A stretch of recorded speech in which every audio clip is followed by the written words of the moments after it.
হযরত আদম আলাইহিস সালামকে আল্লাহ তিনটা অপশন দিলেন, ওগো আদম কোনটা চাও? আকল চাও, জ্ঞান চাও, নাকি রাজত্ব চাও? আদম আলাইহিস সালাম বলছেন আল্লাহ আমাকে আকল দেন। আল্লাহ ওনাকে আকলও দিলেন, জ্ঞানও দিলেন, রাজত্ব দিলেন। সুবহানাল্লাহ। কারণ কি? আকলের ভিতরে জ্ঞান আছে, জ্ঞানের ভিতরে রাজত্ব আছে। উনি দুনিয়াতে এসে প্রথমে পেঁয়াজ চাষ করা শুরু করে দিলেন। আল্লাহর নবী শিক্ষা দিয়েছেন রাজত্ব মানে যেখানে অনাবাদী সেটাকে আবাদ করার নাম রাজত্ব। এই দেশে খেলার মাঠও ঠিক আছে, খেলাও ঠিক আছে, শুধু প্লেয়ারের পরিবর্তন হচ্ছে। এই দেশে জুলুমের জায়গায় আছে, অত্যাচারের জায়গায় আছে, শুধু লেভেল পাল্টানো হচ্ছে, কে ইসলামিক কেউ অনইসলামিক। আমার দুঃখ এই জায়গায় ইসলামকে ট্যাগ লাগিয়ে আজকে মানুষের উপরে শোষণ, নির্যাতন, অপহরণ, অপচেষ্টা করা হচ্ছে। এই দেশে খেলোয়াড়ের পরিবর্তন হচ্ছে, খেলার পরিবর্তন হচ্ছে না। সুফিয়ানে কেরাম আমাদেরকে কোন আদর্শ দিয়েছেন? যতক্ষণ পর্যন্ত সুফিয়ানে কেরামের সে আদর্শ সমাজে বাস্তবায়িত হবে না, ততক্ষণ পর্যন্ত হাজার ইসলামের লেভেল লাগালো এই দেশে কখনো শান্তি প্রতিষ্ঠা হতে পারবে। বিসমিল্লাহির রহমানির রহিম। ফামান ইয়ামাল মিনাস সালিহাতি ওয়া হুয়া মুমিন ফালা কুফরানা লিসাইহি ওয়া ইন্না লাহু কাতিবুন। صدق الله المولانا العظيم وصدق رسوله النبي الحبيب الكريم ونحن على ذلك من الشاهدين والشاكرين ورب صل وسلم وبارك عليه। সম্মানিত মুসলিম কিরাম, ঐতিহ্যবাহী হালিশহর 26 নং ওয়ার্ড আব্বাসপাড়া শাহী জামে মসজিদের সম্মানিত মুসলিম কিরাম, মুরব্বিন ইজাম, তরুণ নওজওয়ান ভাইয়েরা, সর্বস্তরের মুসলিম বৃন্দ, রহমানি ওয়া রাহমাকুমুল্লাহ, আসসালামু আলাইকুম ওয়া রাহমাতুল্লাহি ওয়া বারাকাতুহু। রব্বুল আলামিনের আলিশান পাক সাফ দরবারে অশেষ অফুরন্ত অগণিত শুকরিয়া আদায় করছি যে রব্বুল আলামিন অত্যন্ত দয়া করে, মায়া করে পবিত্র জিলকত মাসের প্রথম জুমায় আমাদের প্রত্যেককে মসজিদে শরীক শামিল হয়ে জুমার নামাজ আদায়ের সাথে সাথে আজকের দিনের যত নিয়ামত বরকত হাসিলের সুযোগ দিয়েছেন, সে রব্বুল আলামিনের শুকরিয়াতান একবার ঈমানি আওয়াজে বলি আলহামদুলিল্লাহ। দরুদ এবং সালামের হাদিয়া নজরানা পেশ করছি হুজুর তাজদার রিসালাত, নবী দু জাহা কামলিওয়ালা নবী মুহাম্মদুর রাসূলুল্লাহ সাল্লাল্লাহু আলাইহি ওয়া আলিহি ওয়াসাল্লামের আলিশান দরবারে একবার ঈমানি আওয়াজে বলি ইয়া রাসূলুল্লাহ। কুরআনুল কারীম ফুরকানুল হামিদের 21 নম্বর সূরার নাম সূরা আম্বিয়া। কত নাম্বার? 21 নম্বর সূরার নাম সূরা আম্বিয়া, আয়াত নাম্বার 94। আয়াতে কারিমা তিলাওয়াতের সুযোগ হয়েছে। রব্বুল আলামিন এই আয়াতের যথাযথ আলোচনা বুঝে বুঝানোর আমল করার তৌফিক দান করুন। রব্বুল আলামিন ঘোষণা করছেন ফামান ইয়ামাল মিনাস সালিহাতি ওয়া হুয়া মুমিন। যেই ব্যক্তি ভালো কাজ করেন, নেক কাজ করেন, ভালো কর্ম করেন, ওয়া হুয়া মুমিন, সেই ব্যক্তি মুমিন, আল্লাহ তাকে মুমিনদের কাতারে শামিল করে নিয়েছেন। ফালা কুফরানা লিসাইহি, সেই যতটুকু পরিশ্রম করে কিঞ্চিত পরিমাণও তার প্রতিদান আল্লাহ কমতি করবেন। অর্থাৎ সে যতটুকু করেন তার থেকে কিঞ্চিত পরিমাণও আল্লাহ বাদ দিবেন না। সে যেভাবে পরিশ্রম করে আল্লাহ তাকে সেইভাবে প্রতিদান দান করবেন। কারণ আল্লাহ বলছেন ওয়া ইন্না লাহু কাতিবুন। আল্লাহ বলছেন নিশ্চয় তার এই আমল নামাগুলো, ভালো কাজগুলো, সৎকর্মগুলো লেখার জন্য আমি কাতেব রেখেছি। দুইজন কাতেব, একজন ভালো লিখতে থাকেন, একজন মন্দ লিখতে থাকেন। আর একটি মানি আওয়াজে বলেন রব এই আয়াতের মধ্যে ঘোষণা করছেন বান্দার ভালো কাজ এবং খারাপ কাজ উভয় কাজ লিখে রাখার জন্য আমার কি রয়েছে? কাতেব রয়েছে, লেখক রয়েছে, যারা এই কাজগুলোকে লিখে রাখেন। বলেন সুবহানাল্লাহ।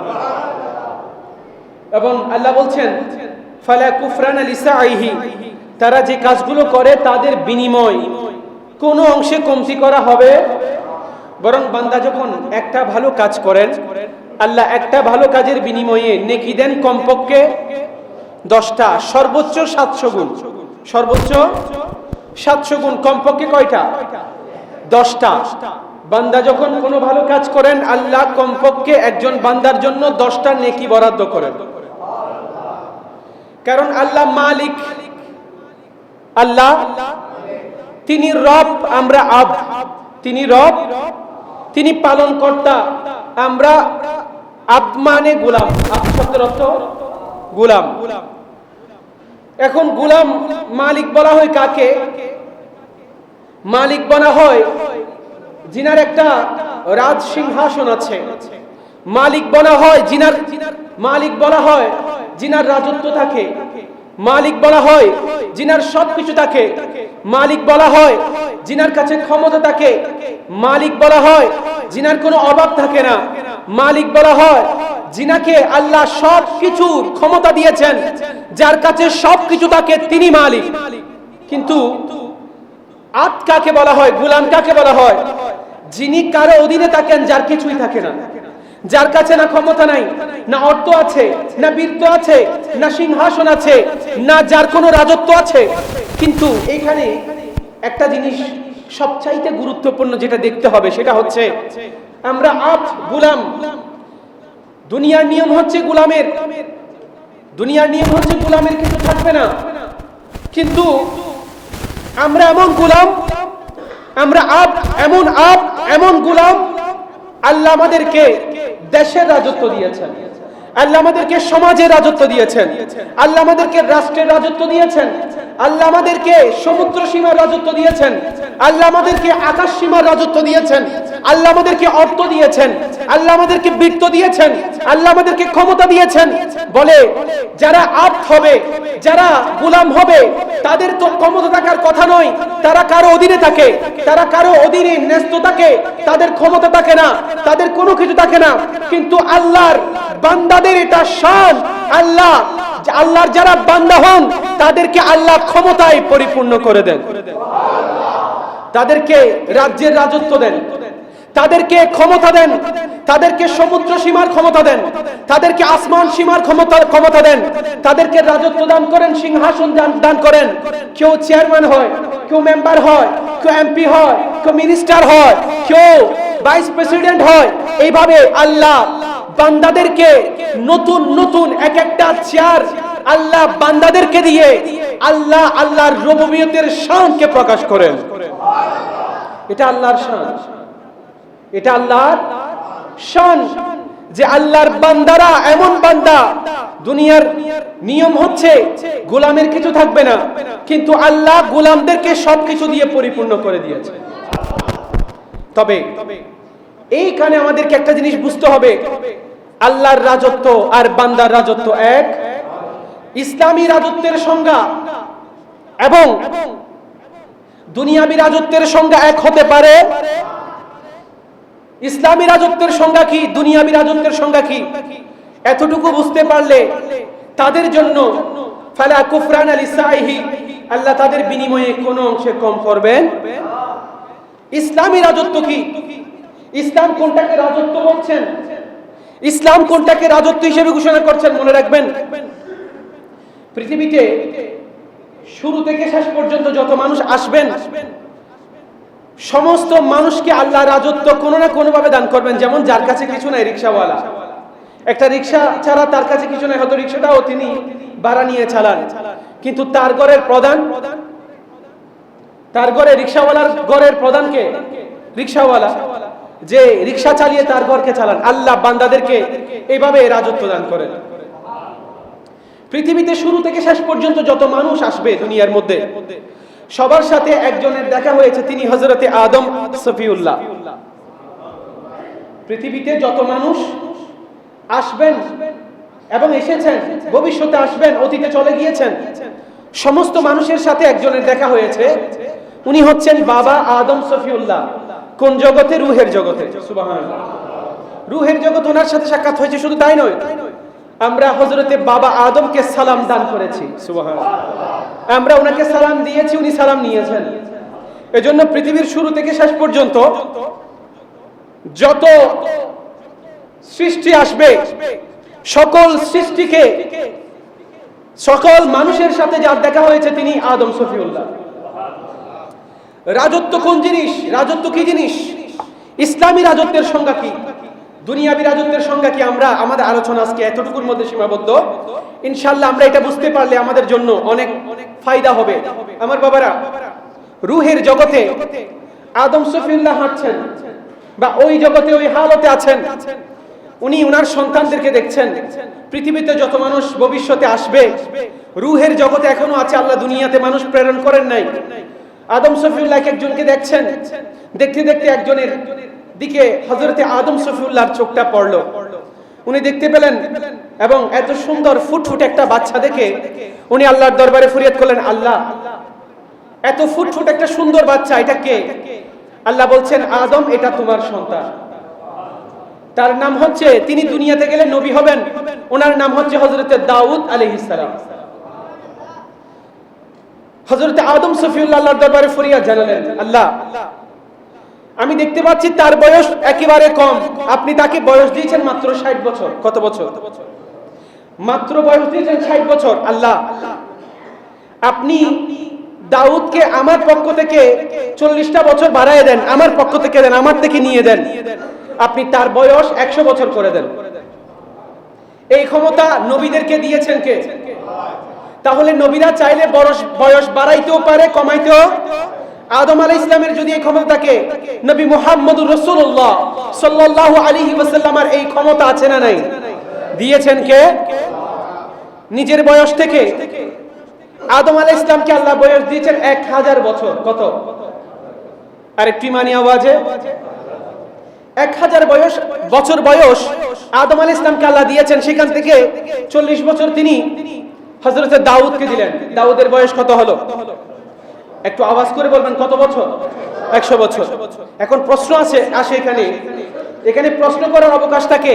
ওগো আদম সফিউল্লাহ, আপনি তো চাইলে 500 বছর দিতে পারতেন, টোটাল 100 বছর দিতে পারতেন, 200 বছর দিতে পারতেন। আপনি 40 বছর দিয়ে 100 মিলিয়ে দিলেন কেন? বোঝা যায় যে যুগে সায়েন্সের কোনো উৎকর্ষ ছিল না, যে যুগে গণিতের কোনো, অঙ্কের কোনো, ম্যাথমেটিক্সের কোনো ভিত্তি ছিল না বা আবিষ্কৃত হয়নি, তখনও আদম আলাইহিস সালামের কাছে পার্সেন্টেজের জ্ঞান ছিল। এজন্য উনি ওই যে 100% ফিল আপ করা, 100 বছর ফিল আপ করা, এই জ্ঞান আদমের মধ্যে ছিল বিদায় উনি হযরতে দাউদের বয়সকে 100 বছর করে দিয়েছেন। নবীদের জ্ঞানের সামনে কারো জ্ঞানের কোনো ক্ষমতা নাই। আল্লাহ ওনাদেরকে জ্ঞান দিয়েছেন। আজকে আমরা পার্সেন্টেজের হিসাব করি, শতকের হিসাব করি, শতকরার হিসাব করি। আদম আলাইহিস সালাম রূহের জগতে শতকরার হিসাব হযরতে দাউদের সাথে করেছেন। আমরা যে বলি 100%, যেটাকে উর্দুতে বলে 100%, মানে 100%, এই পার্সেন্টেজের জ্ঞান সর্বপ্রথম পৃথিবীকে দেখাচ্ছেন হযরতে আদম সফিউল্লাহ। 100 বছর দিলেন। এখন 40 বছর দেওয়ার পর ওনার বয়স 100%, 100 বছর হয়ে গেল। আদম আলাইহিস সালামের বয়স যখন 960 বছর। কত বছর? যেহেতু 40 বছর দিয়ে দিয়েছেন, ওনার হায়াত আর কত আছে? 960। 960 বছর বয়সে ওনার কাছে যখন আজরাইল আসলো, বলে, হুজুর, আমি আপনার কাছে এসেছি, তোমার পরিচয়? আমি মালাকুল মউত। বলে, তোমার কাজ তো এখন আমার কাছে নাই। বলে, কেন? আমার বয়স আল্লাহ দিয়েছেন 1000 বছর, তুমি 40 বছর আগে আসলে তো হবে না, তুমি আসবে আরো 40 বছর পরে। আমাকে আল্লাহ বয়স দিয়েছেন কত? 1000 বছর। আদম আলাইহিস সালামকে আজরাইল স্মরণ করিয়ে দিচ্ছে, হুজুর, আপনি না আপনার বয়স থেকে 40 বছর আপনার সন্তান হযরতে দাউদকে দিয়েছিলেন। তো আদম আলাইহিস সালাম বলছেন, না, আমি আল্লাহর ধনভাণ্ডার থেকে দিয়েছি, আমার থেকে তো দিই নাই। সুবহানাল্লাহ। তার মানে একজন মানুষের হায়াত 60 বছর, যখন এটা বাড়তে বাড়তে 10 বছর 5 বছর বেড়ে যায়, নিঃসন্দেহে এখানে হয় মা বাবার দোয়া, নাইলে উস্তাদের দোয়া, নাইলে বুজুর্গদের দোয়া। যেটা আজকের সায়েন্স, শুধু সায়েন্স নয়, কোরআন হাদিস পড়ে মোল্লারাও এটা মানতে নারাজ যে দোয়ায়ের কারণে, নজরের কারণে বয়স বাড়তে পারে। আর টিমানি আওয়াজে বলেন, রাসূল পাক বলছেন কোন ব্যক্তি যদি হায়াত বাড়াতে চাও, একটা কাজ করো, কি?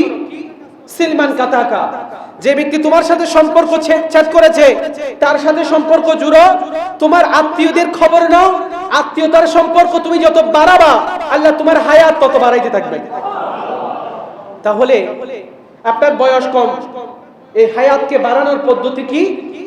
মা বাবার দোয়া, বুজুর্গদের দোয়া। এখন আপনি যখন বলবেন অমুকের দোয়ার কারণে তার হায়াত বেড়েছে, এখন আপনি এখানে শিরিক বেদাত পান কিভাবে? আল্লাহ তো হযরত আদম এবং দাউদ দিয়ে এই কথা অনেক আগে প্রমাণ করে দিয়েছে। রাজত্ব কাকে বলে? রাজত্ব বলা হয় যেটা মুখে নয়, মুখে বিরাজ করা নয়, বুকে বিরাজ করার নাম রাজত্ব। বলেন না সুবহানাল্লাহ। আজকে যেই মুহূর্তে আমরা উপস্থিত হয়েছি, দোয়ার দ্বারা যে মানুষের তকদির পরিবর্তন হয়, এটা মানতে আমার দেশের তরুণ সমাজ নারাজ। অথচ আল্লাহ বলছেন ফালা কুফরান লিসাইহি, মানুষের প্রচেষ্টার কোন অংশকে আল্লাহ কমতি করবেন না, দোয়ার দ্বারাও মানুষের তকদির পরিবর্তন হয়ে যাবে। আর টিমানি আওয়াজে আজকে রাজত্ব বিভিন্ন ভাবে চলছে পৃথিবী জুড়ে। আমার বাবারা, আজকে আমরা রাজত্ব সবাই চাই, রাজত্ব সবাই চায়। আজকে আমরা সালতানাত সবাই চায়, দেশ শোষণ করার জন্য সবাই চায়, দেশ শাসন করার জন্য সবাই চায়।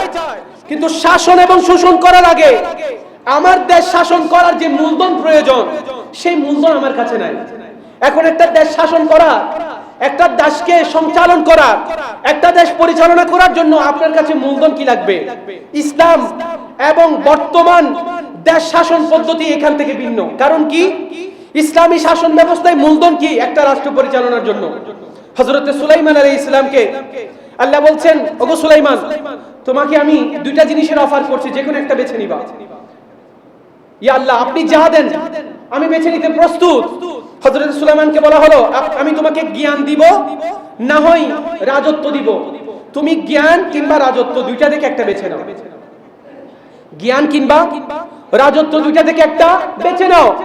হযরত সুলাইমান আলাইহিস সালাম উনি আল্লাহর পক্ষ থেকে জ্ঞানকে বেছে নিলেন। বলেন সুবহানাল্লাহ। কি বেছে নিলেন? জ্ঞান বেছে নিলেন। আল্লাহ হযরত সুলাইমান আলাইহিস সালামকে আরে শুধু বাদশাহী নয়, বাংলাদেশের নয়, ইন্ডিয়ার বাদশাহী নয়, সমগ্র পৃথিবীর বাদশাহী যাকে আল্লাহ দিয়েছেন তিনি হযরত সুলাইমান আলাইহিস সালাম। আল্লাহর কাছে চেয়েছেন জ্ঞান, আল্লাহ দান করেছেন জ্ঞান এবং রাজত্ব দুইটাই। এখন প্রশ্ন আসে, উনি তো চেয়েছিলেন জ্ঞান, উনাকে রাজত্ব কেন দেওয়া হলো? বলে জ্ঞানের ভিতরে রাজত্ব আছে। কারণ দেশ পরিচালনার জন্য জ্ঞানের দরকার। নরপশু, অমানুষ, জাহেল দিয়ে কখনো দেশ পরিচালনা হতে পারে? এজন্য জ্ঞানের ভিতরে রাজত্ব। আজকে আমরা মূলধন হারিয়েছি, মূলধন আমাদের নাই, জ্ঞানের সাম্রাজ্য আমাদের নাই। আমরা কোন জ্ঞানে কোন উদ্ভব করতে হয় সেই জ্ঞান আমাদের নাই। আমরা জ্ঞান শূন্য একটা জাতি।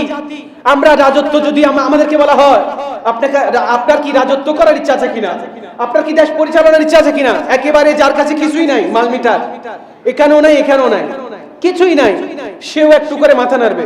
ইচ্ছে তো আছে, ইচ্ছে তো আছে, কিন্তু একটা রাজ্য পরিচালনার জন্য প্রধান যে জিনিসটা মূলধন সেটা হচ্ছে জ্ঞান। জ্ঞান না থাকলে একটা মানুষ কখনো রাষ্ট্র পরিচালনা করতে পারে? আমরা আজকে দেশ পরিচালনায় হিমশিম কেন খাচ্ছি?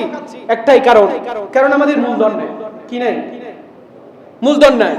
আর যখন জ্ঞান চলে আসে, আমাদের কাছে রাষ্ট্র পরিচালনা আর ইসলামী রাষ্ট্র পরিচালনা পার্থক্য কোথায়? আমরা মনে করি রাষ্ট্র পরিচালনা মানে ক্ষমতা আসলে অন্যের উপরে শোষণ করা, অত্যাচার করা, জেল হাজতে পুড়িয়ে মারা, অন্যের উপর শোষণ করা, দেশের সম্পদ লুণ্ঠন করা, দেশকে নষ্ট করে দেওয়া, দেশকে ধ্বংস করে দেওয়া, নিজের সম্পদকে, দেশের সম্পদকে বহির্বিশ্বে, দেশের বাইরে পাচার করা, সুইস ব্যাংকে অ্যাকাউন্ট করা। আমরা মনে করি রাজত্ব মানে অপর দলকে নিষ্পেষিত, নির্যাতন করা। আমরা মনে করি রাজত্ব মানে আমি ইসলামের লেভেল লাগাবো, অন্যান্য ইসলামী দলকে মাথা তুলে দাঁড়াতে দিব না। আমি মনে করি রাজত্ব মানে অন্য কোন দল আমার সামনে দাঁড়াতে পারবে না, অন্য কোন দলকে আমি মাথা উঁচু করে দাঁড়াইতে দিব না। আমি মনে করি রাজত্ব মানে আমার আইনের প্রয়োগ দিয়ে অন্যায়ভাবে রাতের অন্ধকারে মানুষ হত্যা করা। আমি মনে করি রাজত্ব মানে গুম হত্যা করা। আমি মনে করি রাজত্ব মানে রাস্তায় নিরীহ মানুষের উপর অত্যাচার করা। আমি মনে করি রাজত্ব মানে মানুষকে নির্যাতন করা, মানুষ থেকে টাকা হাতিয়ে নেওয়া। অথচ ইসলামী রাজ্যের পরিচালনার নিয়ম কি? ইসলামী রাজ্য কোনটা চায়? হযরত আদম আলাইহিস সালামকে আল্লাহ পুরো পৃথিবীর দায়িত্বটা দিয়ে দুনিয়াতে পাঠালেন। হযরত আদম সফিউল্লাহকে আল্লাহ পুরো পৃথিবীর দায়িত্বটা দিয়ে পাঠালেন।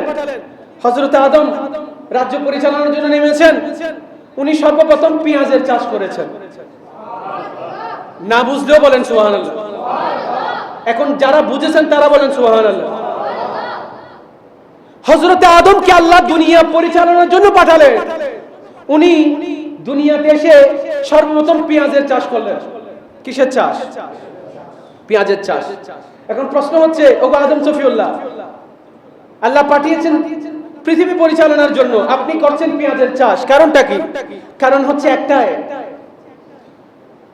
ইসলামী রাজত্বের সংজ্ঞা হচ্ছে যেখানে অনাবাদী আছে সেই ভূমিটাকে আবাদ করা।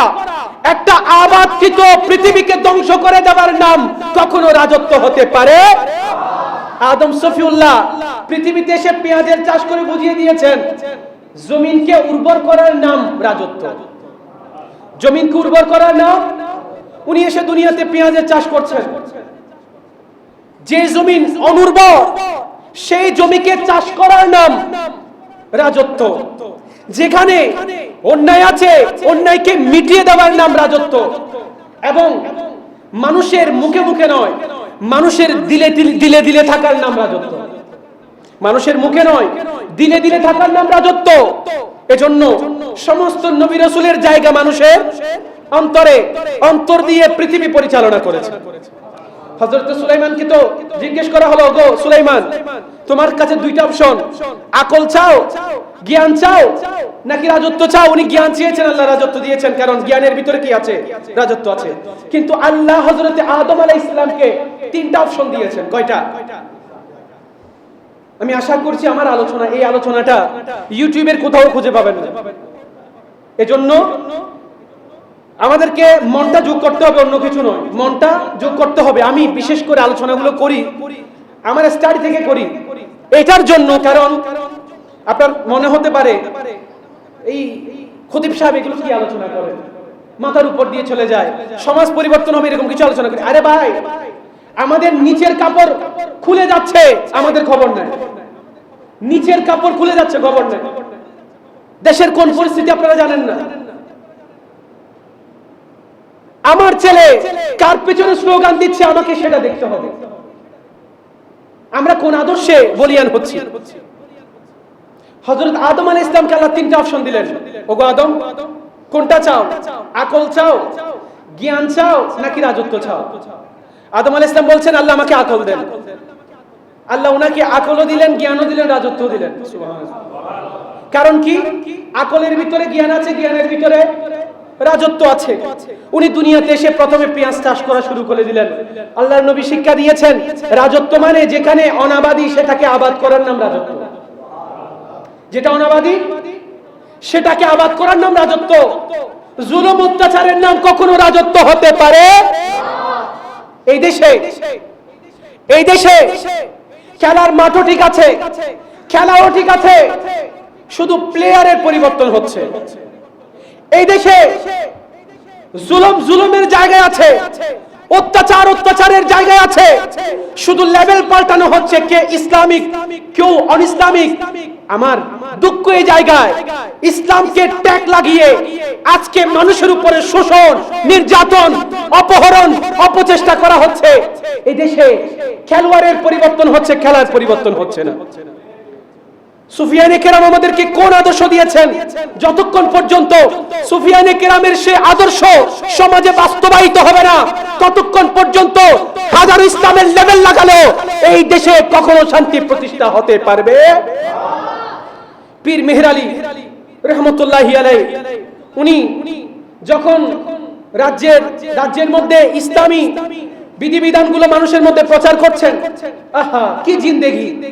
ব্রিটিশ পিরিয়ডে উনি তসবিহ হাতে নিয়ে হেঁটে যাচ্ছেন, ওনার সাথে দেখা হলো একজন ব্রিটিশ সৈন্যের সাথে, যার হাতে বন্দুক ছিল। তো তখন ব্রিটিশ পিরিয়ডে বিভিন্ন বড় বড় বুজুর্গদের দরবারে দরবারে তারা গুপ্তচর নিযুক্ত করেছিল যে এদের মধ্য থেকে আমাদের বিরুদ্ধে কোনো প্রতিবাদী কণ্ঠস্বর বেশি আসছে কিনা, তোমরা একটু মুসলিমদের সেই বড় বড় দরবারে দরবারে গিয়ে সেখান থেকে খবর নিয়ে আসো। তো পীর মেহের আলীকে অনেকেই বলতেন, হুজুর এখানে তো অনেক মানুষ আসে, গুপ্তচর আছে, এখান থেকে খাবার খায়, আবার এখান থেকে গিয়ে ব্রিটিশদের কাছে আপনার বিরুদ্ধে কথা বলে। তোমার অসুবিধা কি? আল্লাহ যদি তার রিজিক এখানে রাখে, তোমার কি অসুবিধা? এইভাবে দিলের চাষ হয়েছে যে আমার শত্রুকেও আমি খাওয়াইতে পারি। আজকে তো বন্ধুকে আমরা শত্রু করে দিচ্ছি, ওনারা শত্রুকেও খাইয়ে হৃষ্টপুষ্ট করে মানুষকে বুঝিয়ে দিয়েছেন সুফিয়ানে কেরামের কাজ মানুষের উপর অত্যাচার। উনি হাঁটছেন তসবিহ নিয়ে, ওনাকে ব্রিটিশ পিরিয়ডের একজন সৈন্য এসে বলছেন, আমার হাতে কি দেখেছেন? বলে আমার হাতে একটা বন্দুক। বলে এটার কাজ কি? বলে এটার কাজ হচ্ছে দমন করা। এটার কাজ কি? দমন করা। উনি আবার হাসছেন, বলে যে আপনার হাতে এটা আবার কি?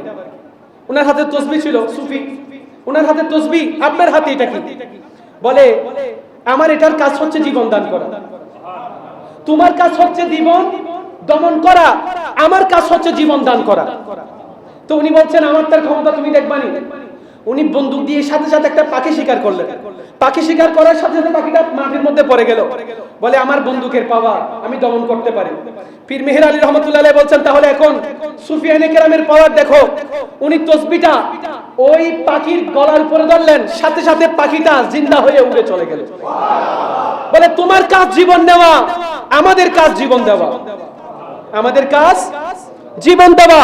এটাই হচ্ছে সুফিবাদী ইসলাম, সুফিবাদী রাজত্ব এবং তথাকথিত সাম্রাজ্যবাদী ইসলামের লেভেল লাগিয়ে যারা ইসলামকে পুঁজি করে রাষ্ট্র ব্যবস্থা কায়েম করতে চায়, তাদের আর সুফিবাদীদের মধ্যে পার্থক্য।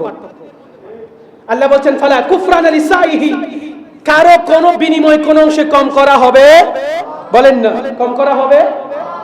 আমার বড় আশ্চর্য লাগে, আগে মানুষ বিভিন্ন ধর্ম ত্যাগ করে কিংবা পৌত্তলিকতা ধর্ম ত্যাগ করে তারা ইসলামের মধ্যে চলে আসতো। বড় দুঃখ লাগে আজকে আমার দেশে সোনার ছেলেরা ইসলাম বাদ দিয়ে তারা নাস্তিক হয়ে যায়। আমি এমন দেখেছি, কওমি ঘরানার একজন আলেম, উনি হাফেজ, বুখারী শরীফ পড়ে উনি নাস্তিক হয়ে গেল। তো আমার কোরআনের আয়াতটা বড্ড বেশি মনে পড়ে। আল্লাহ বলছেন, ইউদিল্লু বিহি কাসীরা ওয়া ইয়াহদি বিহি কাসীরা। এই কোরআন কাউকে সৎ পথে পরিচালনা করে আর কাউকে গোমরা করে। উনি বুখারীর হাদিস পড়ে কি হয়ে গেলেন? নাস্তিক হয়ে গেলেন। কারণ কি? রাসূল পাক সাল্লাল্লাহু আলাইহি ওয়াসাল্লাম বললেন যে তোমরা ওই মানুষটাকে ধরে কতল করে দিবা এবং তাদের চোখ খুলে ফেলবা। সাহাবায়ে কেরামদেরকে নির্দেশ দিলেন, একটা মানুষকে ধরে, যে কোনো একজন মানুষ, নির্ধারিত একজন মানুষের ব্যাপারে রাসূল পাক বলেছেন ওই মানুষটাকে ধরে তাদেরকে কতল করবা, তাদের চোখ খুলে ফেলবা। এই হাদিসটা পড়ে উনি বলছেন এটা তো মানবতার কাজ হয় না। আল্লাহ যে নবীর শানে রউফুর রহিম বলছেন, উনি রাসূলের চাইতেও নাউজুবিল্লাহ বড় মানবতাবাদী হয়ে গেছেন। এখন আমি এই ভাইকে প্রশ্ন করতে চাই, আমাদের বুঝ জ্ঞানটা কোথায় চলে গেছে দেখেন। আমি এই ভাইকে প্রশ্ন করতে চাই, বাংলাদেশের জমিনে যারা বিভিন্ন সময় বিভিন্ন ধরনের হত্যাযজ্ঞ ঘটিয়েছে, আপনাকে যদি বাংলা ভাইয়ের বিচার দেওয়া হয়, কোন ভাইয়ের? বাংলা ভাইয়ের বিচারটা আপনাকে করতে দেওয়া হয়, আপনি কি করবেন? ফুল দিয়ে সাজিয়ে দিবেন তাকে, নাকি দেশের বিরুদ্ধে দেশদ্রোহিতার শাস্তি অ্যাকর্ডিং টু জুরিসপ্রুডেন্স বাংলাদেশের আইন অনুযায়ী আপনি তো তাকে দেশদ্রোহিতার কারণে তাকে ফাঁসির মঞ্চে আপনার আইনে আপনি তাকে ঝুলিয়ে দিবেন না? আপনাকে যদি এরশাদ শিকদারের বিচার করতে দেওয়া হয়, আপনি কি ফুলের মালা দিয়ে সাজাবেন? আচ্ছা বাদ দেন, সেটাও বাদ দেন। পৃথিবীর কোন দেশের কোন বর্ডার আল্লাহ দেন নাই, দিয়েছি আমরা মানুষ। এখন আপনার দেশের বর্ডারের ভিতরে আপনার দেশকে নিয়ে যদি কেউ চক্রান্ত করে, আপনার বিচারে তার বিচার কি হতে পারে? বলে তার বিচার মৃত্যুদণ্ড। কারণ কি? কারণ সেই দেশদ্রোহীর বিচার একটাই, যে দেশের বিরুদ্ধে কাজ করবে তার বেঁচে থাকার কোনো অধিকার। এখন আপনার বিচার যদি এটা হয়, যিনি একটা বর্ডারের নয় সমস্ত পৃথিবীর মালিক, ওনার বিরুদ্ধে যিনি কথা বলে তাকে যদি কতল করা হয়, তার চোখ উপড়ে ফেলা হয়, এটা কি মানবতা বিরোধী কাজ? রাসূল পাক যদি তাকে মৃত্যুর কথা বলেন, শাস্তি দেওয়ার কথা বলেন, একবার কতল করলে এটাতে কম হবে? তিনি তো অনেক কম শাস্তি দিয়েছেন। এখন আমার দেশে নাস্তিক তৈরি হচ্ছে শুধুমাত্র এই হাদিসগুলো পড়ে, বলে রাসূল পাক এখানে কি করেন নাই, মানবতা দেখেন না। আরে ভাই, একটা দেশের সীমানা অতিক্রম করে যাচ্ছে, দেশটাকে বিক্রি করে দিচ্ছে, তাকে আপনি বাঁচিয়ে রেখে কি করবেন? আর যিনি সমগ্র পৃথিবীর মালিক, ওই রবের বিরুদ্ধে যিনি কথা বলে, তার শাস্তি কি হতে পারে? আপনি এই সামান্য একটা বিষয় আপনার দিমাগে আসছে না, আপনি ইসলাম ধর্ম থেকে ছুটে যাচ্ছেন। বুঝতে হবে বিবেকের উপরও বিবেক আছে। ওই জ্ঞানের সমুদ্রে যদি আপনি পৌঁছাইতে না পারেন, ওই জ্ঞানের সীমারেখা আপনি যদি অতিক্রম করতে না পারেন, ওই জ্ঞানের দ্বারস্থ যদি আপনি হতে না পারেন, তাহলে রাষ্ট্র ব্যবস্থা আপনার জন্য, রাজত্ব সবাই চায়, কিন্তু রাজত্বের সাথে জ্ঞান লাগবে। এই জ্ঞান একমাত্র আল্লাহ বলেছেন রাসূল পাকের দরবারে পাওয়া যায়। মনে রাখবেন, আমরা তো নাস্তিক হিসাব করি, দেশে অনেক ধরনের নাস্তিক আছে। আমার কাছে নাস্তিক দুই প্রকার, একটা টুপিওয়ালা নাস্তিক, একটা টুপি ছাড়া নাস্তিক। টুপিওয়ালাও অনেক নাস্তিক আছে, দেখবেন ধর্মের কথা বলে, কিন্তু তারাও নাস্তিক। কারণ আল্লাহ না মানলে যেরকম নাস্তিক, আল্লাহ বলেছেন রাসূল মানতে হবে, রাসূলকে না মানলেও নাস্তিক। ওলি আল্লাহ মানতে হবে, কোরআনের মধ্যে বলেছেন। মাজার মানতে হবে, আল্লাহ বলেছেন। মাজার না মানলে, ওলি না মানলেও নাস্তিক। আপনি শুধু এক জায়গায় সীমাবদ্ধ থাকলে হবে না। এবং মনে রাখবেন, টুপি ছাড়া নাস্তিকের চাইতো টুপিওয়ালা নাস্তিক আরো বেশি খতরনাক। কারণ রাসূল পাক বলেছে, ইসলামকে ক্ষতি করেছে সবচাইতে বেশি কাফেররা নয়, মুনাফিকরা। এরা এদিকেও বলে এদিকেও বলে, এরাই বেশি ক্ষতি করেছে। এই সমস্ত মুনাফিক নাস্তিক থেকে আমাদেরকে হেফাজত থাকতে হবে। কিছু আছে নবী বিদ্বেষী নাস্তিক, কিছু আছে ওলি বিদ্বেষী নাস্তিক, এগুলো সব টুপিওয়ালা নাস্তিক। এই টুপিওয়ালা নাস্তিকদের থেকে আমাদেরকে সতর্ক সাবধান থাকতে হবে। আল্লাহ আমাদের এই দ্বীনকে, মাযহাবকে, যেটা সুফিয়ায়ে কেরাম দিয়েছেন, তার মধ্যে আমাদেরকে অবিচল থাকার তৌফিক দান করুন। মনে রাখবেন, বান্দার যা প্রচেষ্টা, আল্লাহ বলছেন ফালা কুফরান লিসাইহি, বান্দার কোন প্রচেষ্টাকে আল্লাহ ব্যর্থ করবেন, কোন প্রচেষ্টাকে আল্লাহ ব্যর্থ করবেন না। এবং বান্দার প্রত্যেকটা কাজের বিনিময় আল্লাহ দিবেন। বলেন না সুবহানাল্লাহ। আমরা এখনো শাসন কি শোষণ কি এগুলো বুঝি না। বাবা যখন সন্তানকে মারেন, এটা শাসন, বাচ্চার ভালোর জন্য, এটা শোষণ নয়। উস্তাদ যখন ছাত্রকে ডাক দেন, এটা শাসন, এটা শোষণ নয়।